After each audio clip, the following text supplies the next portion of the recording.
work with everybody. So I think that's really a point not just to say, but to really emphasize how really good it really is. If a person's looking for more individual attention, they surely will get that in Maimonides, I think, more than any other school they're going to find. Well, it's just a little topic off, I won't say off base. How do you find this children today versus, let's say, 25 years ago? You see, in terms of their emphasis on school or problems that are facing I don't the schools? personally think children have changed. What I think has changed quite dramatically, of course, is a family structure and family problems. Children very often will bring family problems into school. That's a natural thing. They can't help that. So I think that schools, whether they're private independent schools or whether they're public schools, need to know how to respond to the type of problems that children bring in. And this goes to the broad spectrum of inner cities to even suburban type schools. Children just bring in a different set of problems today. So that's always the challenge for teachers and administrators to learn how to respond to these. You really can't just throw up your arms and say we can't do anything with the kids. Yeah, we can do something with the kids. The kids are the same. It's just the problems they bring in. Well, I just think we run the gamut of Jewish education.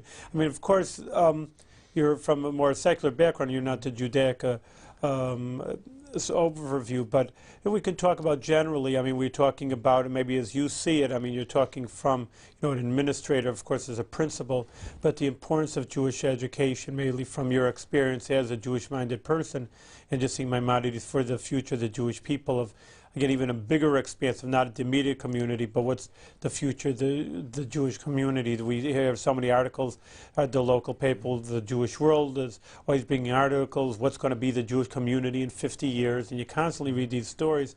And they always, and the Federation, United Jewish Federation, has come on and told us Jewish education is important, and the Jewish children have to get involved. What do you see as like a primary importance as the goal of a Jewish day school in all of this and the future of the Jewish people? Well, the biggest issue in American Jewry today seems to be this whole idea of continuity. And the statistics, or if you talk to any people who are really, any scholars who look at the whole situation, they will tell you that the greatest danger to Judaism is this whole idea of not having the continuity as a result of a number of problems. But that is really our greatest danger. That's the big issue. That is not an issue with a Hebrew day school, because our children, we know that the continuity, as they evolve and they grow, they're going to continue the tradition of Judaism. We know that with our families. That's not only the family structure, but it will be passed down with the students. And that's, to me, is probably, well, it's one of the best reasons for having a child in a Hebrew day school, but also it will be a better life for these children.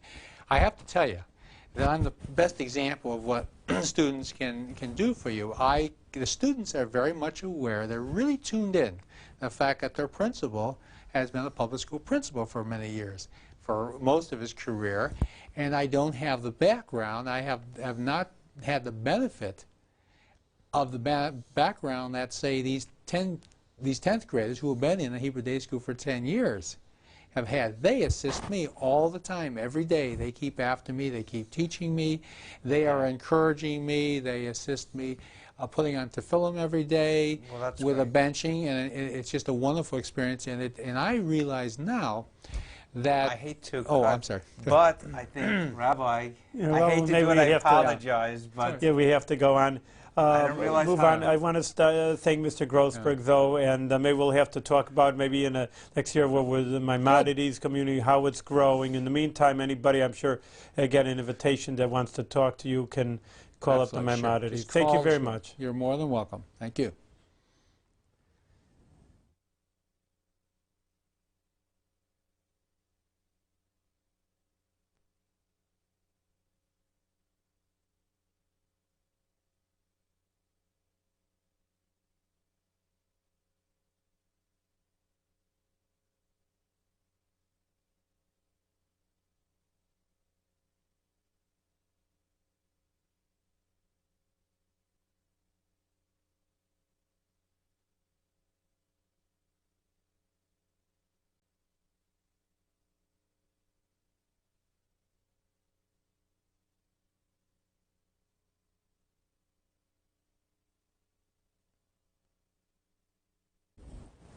Shalom. Welcome to the Jewish View. My name is Rabbi Nachman Simon with the Delmar Chabad Center and with my co-host Steve Lefkowitz. How's everything, Steve? Very good, Rabbi. What's for today?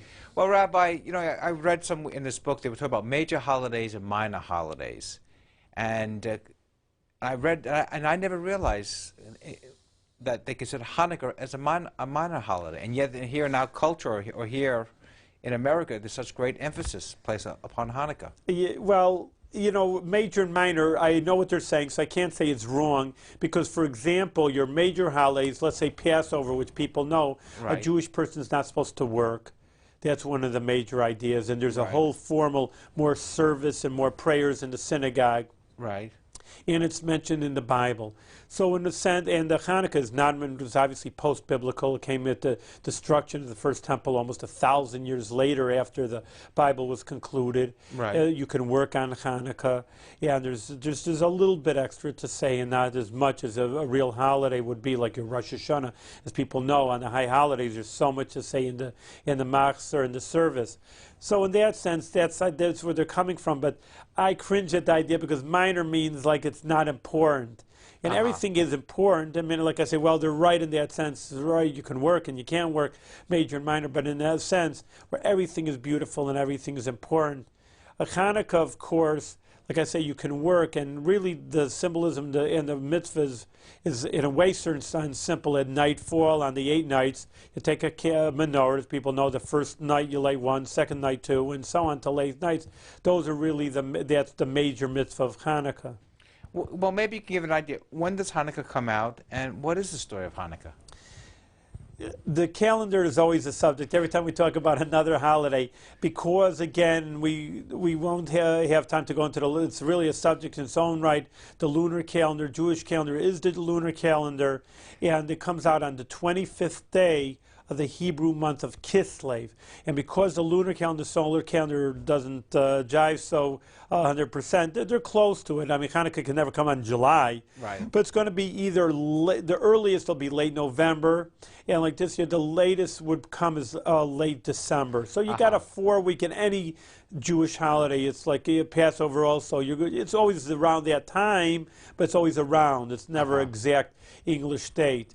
Hanukkah happened historically about 2,500 years ago, and like I said, that it was in the time of the Second Temple already. Now, the Jewish people lived in Israel for 400 years before there was a temple. There was 400 years of the First Temple.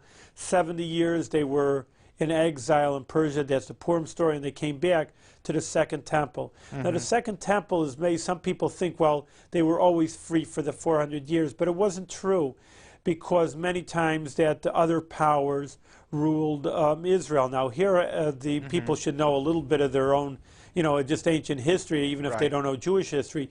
We all know that Alexander the Great ruled the world. Well, you know, Israel actually is a very big hub. I mean, if you just look on a map, it's very interesting, because you have really the cornerstone really of 3 major continents, because Europe, Asia, and Africa, if you would put a pinpoint, like where a center point of these 3 major continents are, you'd probably have to push it right into the middle of Israel, because that's really the connecting point.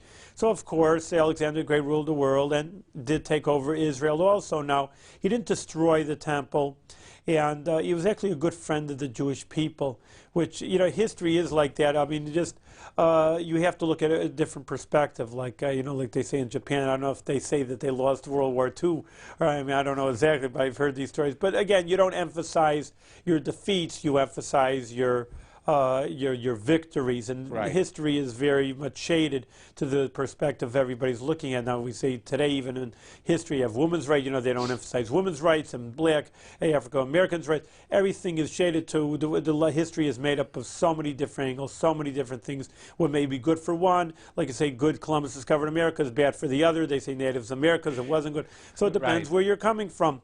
And also in Jewish history is like that. Of course, the great Greek Empire and the great Greek culture that gave the world, and that's the way it comes off in world history. For the Jewish people, even though Alexander the Great was a friend of the Jewish people, it really wasn't so friendly to the Jewish people, mainly because of a cultural idea. And that's very interesting, because people know that the Romans later on, another few hundred years later, again, people who know ancient history, Roman Empire came after the Greek Empire, they came and were forcefully like destroying Jewish lives physically. The Greeks didn't come in with that kind of attitude, but that's what I'm saying. There was more of a cultural fight, the Hellenism.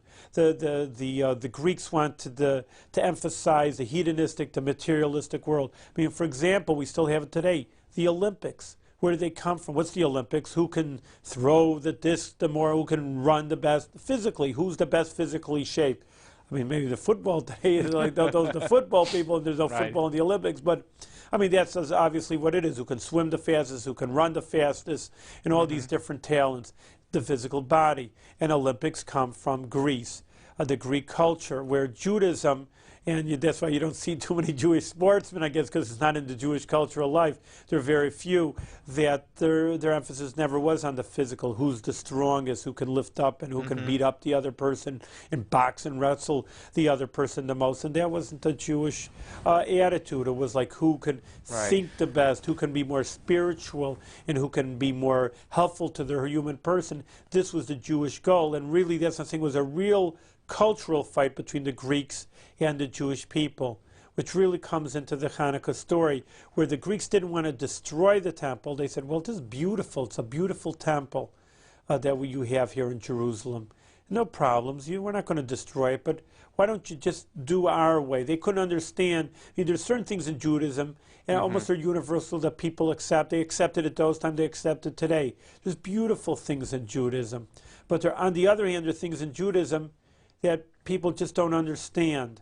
For example, the kosher laws, as many people try to understand in their own way, they say, well, it's for health reasons, hygiene reasons. There's really no laws for it. There's no reason for it. There's laws, but no reasons. And they just say, well, you know, if you want something beautiful and you have a reason behind it, well, that's great. But are you doing something that is irrational? That's ridiculous. And there, for example, why do you have to use kosher animals as sacrifices? We'll use non-kosher animals. Well, this is an abomination to the Jewish religion, bringing non-kosher animals. And really, they try to take over. They did. They ruled the country, and they try to take over not only or give more taxes and trade as a colonial system, the Greeks, but they just say that they're going to stick their nose in and try to forward their kind of culture and their religion on the Jews.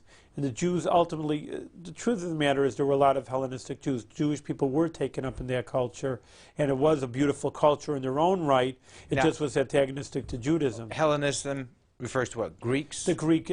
Sometimes, just one footnote, because many people ask me about this. I know all the questions people ask, so I'll try to, I can't have the viewers, they call me in right in the middle of the program and ask me, so I'm just trying to think ahead one step of them and their questions.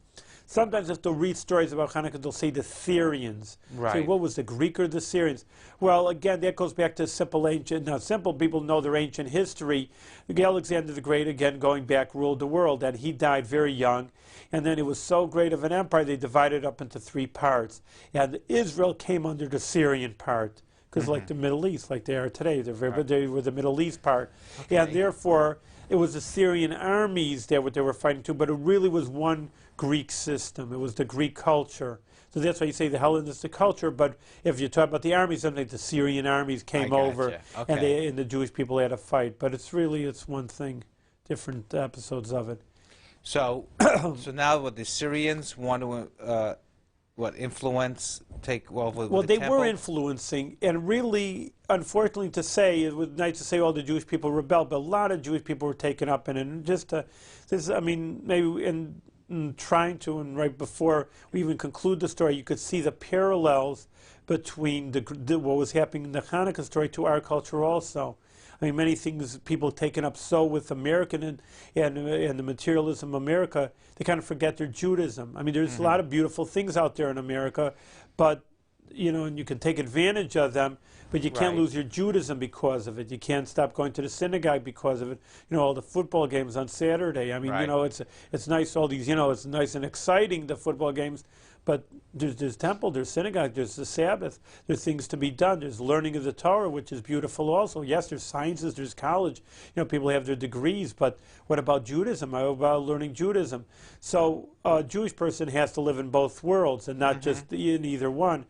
And unfortunately, the Jewish people in the Hellenistic times, in those times, were taken up with the Hellenistic culture, because the Greeks did have their philosophy, like we know Aristotle and Plato and Socrates. They had culture, they had beautiful buildings, and they, as we all know, and the Greek mansions that they had there, and they had philosophy, and it was a great culture in its own sense.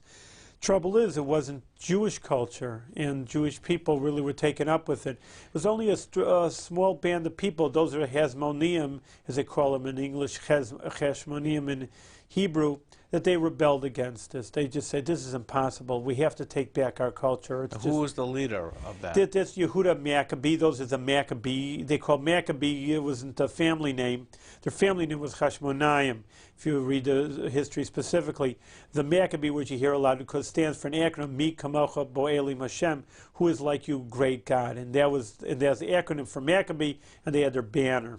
Now, this was more of a fight, a guerrilla warfare, because there was no, like we said before, the Greek Empire people ruled the world, and these renegades, these guerrilla attacks in the hills weren't any great army over here, to say the least. Right. There was an army against army, but there was guerrilla warfare, to say the least.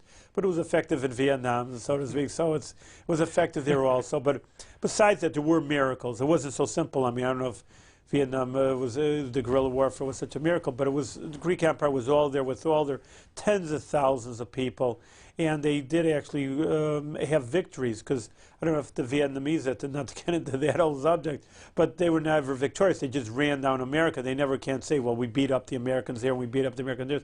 I think I read somewhere that they never really did have any victories. Their only thing was just to keep on going and tiring the Americans out, where the Maccabees really did have miracles. These few warriors really did fight against these thousands of trained Greek soldiers and Syrian army, whatever, and that they were victorious. And they actually pushed them all the way back, and they took over Jerusalem, and they took over the temple, and everything now, was... I know you say they took over Jerusalem. Did they also kick them out, the Syrians, out of Israel, or really just out of Jerusalem? Out of Jerusalem. They couldn't, it wasn't that big of a force to kick them out of Israel. And yeah, that's what I'm saying. That many people don't understand that Israel was ruled by a foreign power, even in the times of the Second Temple, for many, many years. Then afterwards as well, like I said before, the Romans came over and they ruled Israel. So now the the Maccabees, they came in, they come to the temple, it's defiled, it's impure, and the oil is impure because they had to light the menorah. Beautiful artifacts, and it's really... I've seen a book, and it was a very expensive book. That's why I unfortunately couldn't even afford it and to buy it. I mean, it was just an artist sketch. But, you know, we've gone to temples. There's beautiful temples in Capital District, people in New York City, whatever have you. We talk about them. I mean, they are beautiful structures, but it's nothing compared to the temple. Again, there has to be an emphasis, and you can let your imagination go. I mean, if people have these colored books, it really would be worth it to see the glory of what the temple really was. The menorah was 15 feet high. It was made out of pure gold. I mean, there was everything. The lavers were gold. I mean, it was...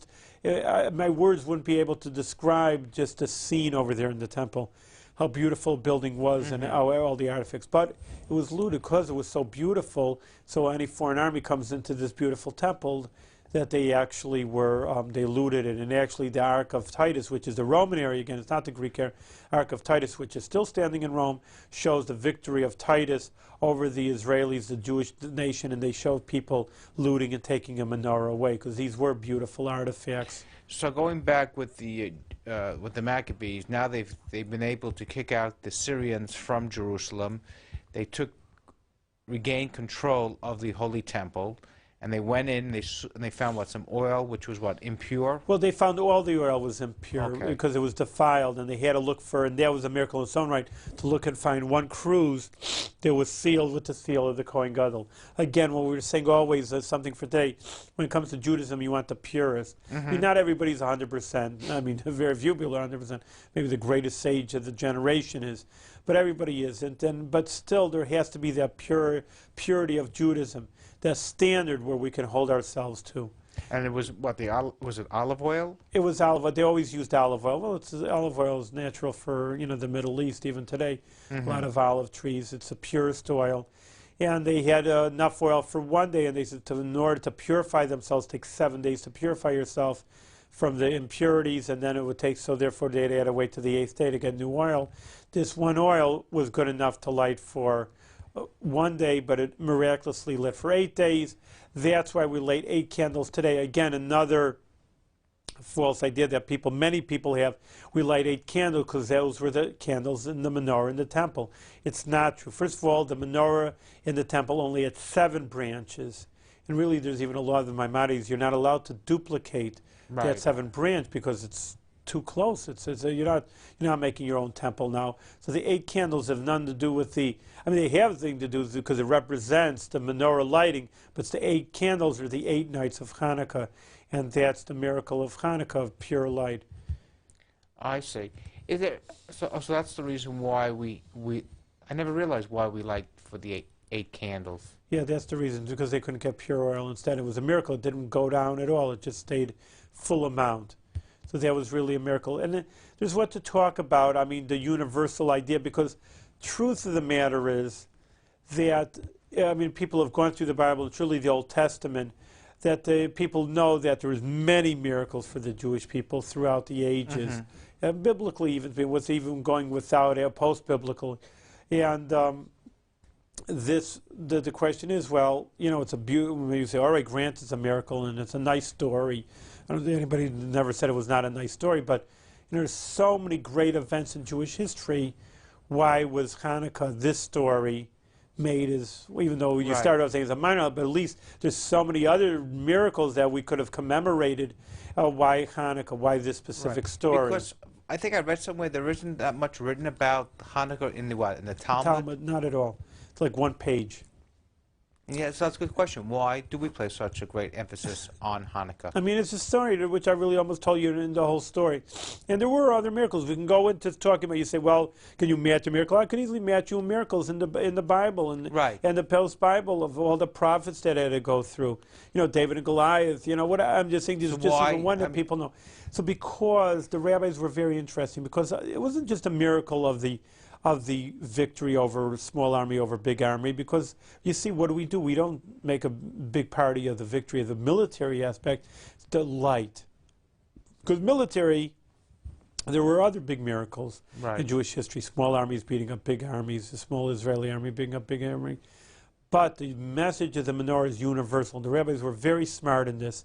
They saw there's a message. We want to institute that as a continuous, which means every year, an annual idea of lighting the menorah, just in order, not just to light the old menorah and recount the story, because the message of Hanukkah is universal.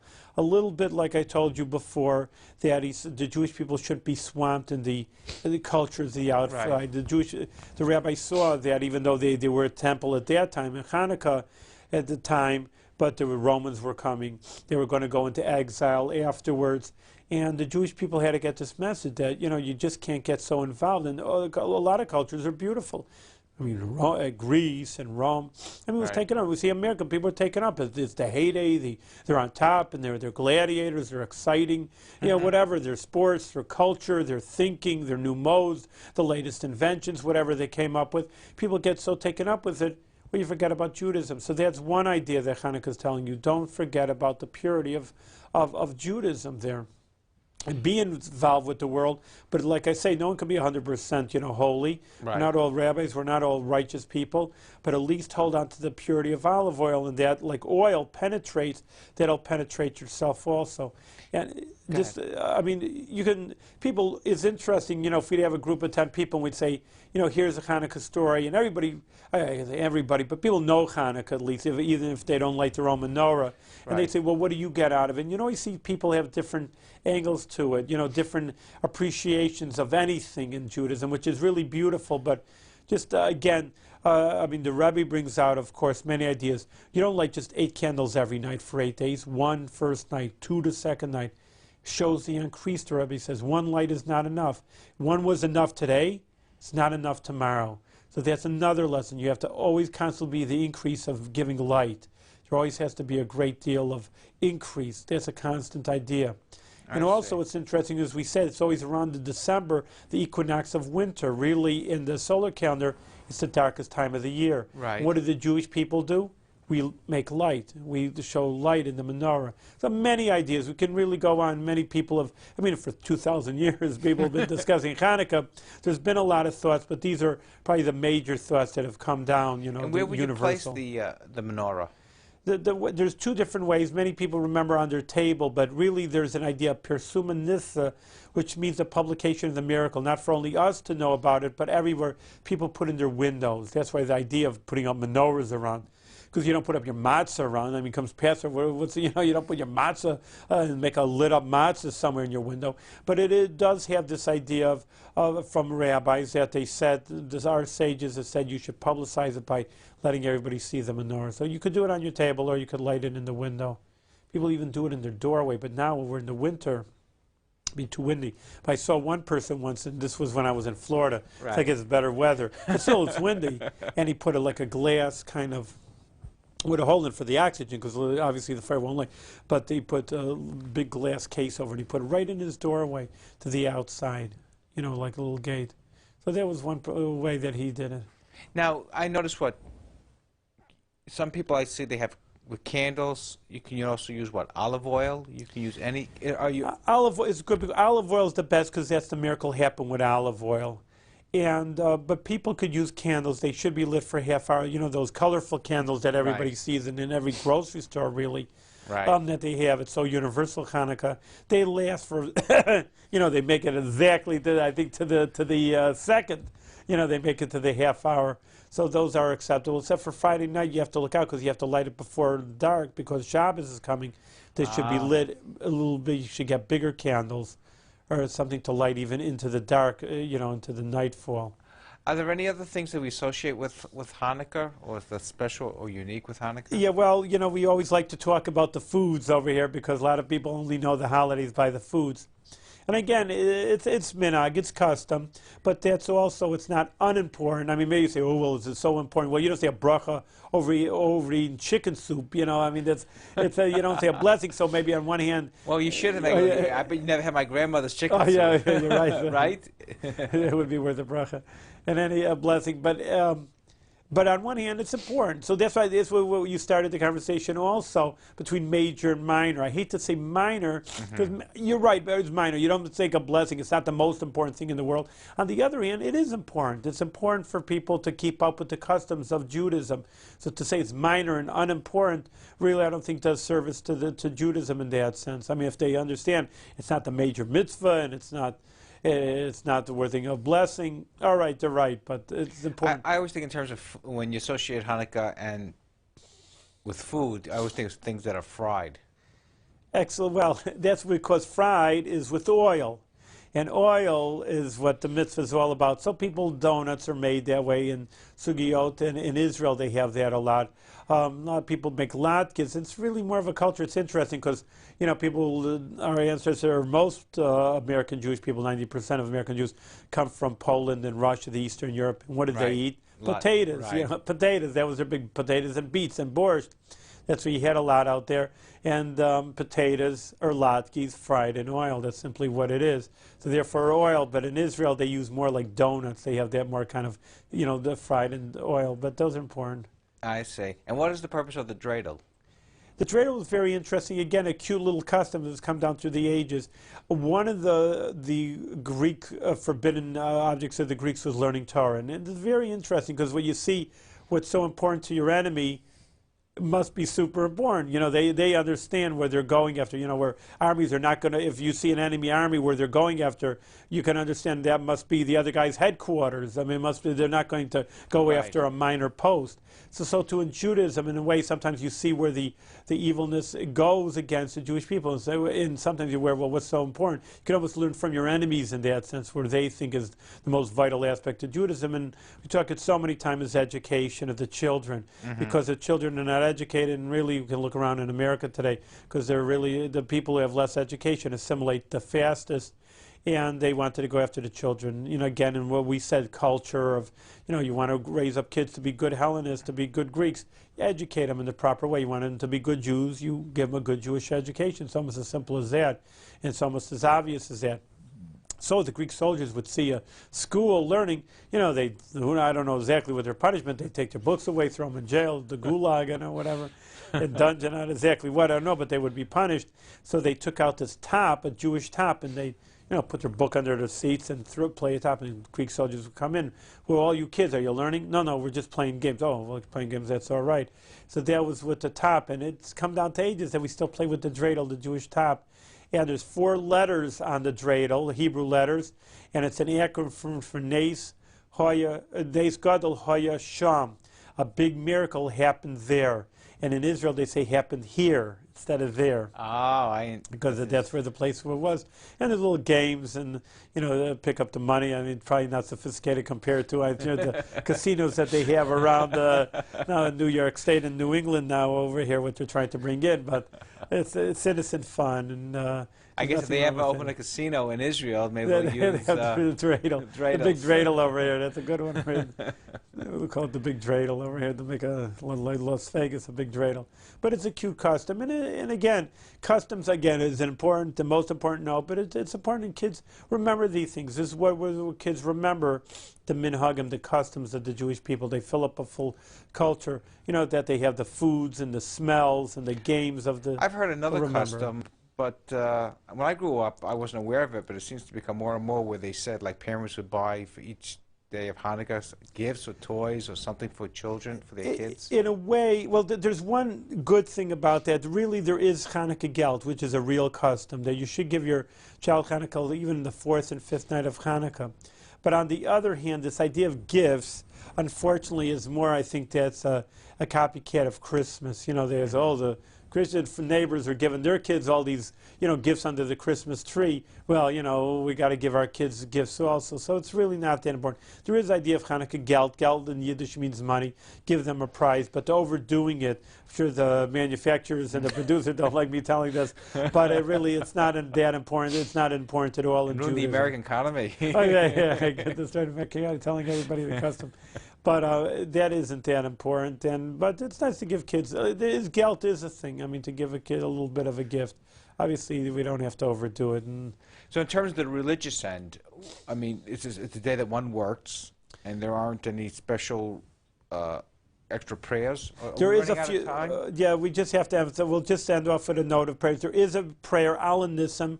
People have to look it up in the Siddur, in the prayer book, for all the we thank God for all the miracles that we do, that He has done for us in this time of Hanukkah. And like we say, the major mitzvah is at nightfall, the 8 nights. You can look on a calendar, a Jewish calendar, that each night you light first day you light 1 candle, second night you light 2, until you got 8, and you light a full menorah of 8 candles. So wish everybody a little bit early Hanukkah, but still wish them the best. By fair.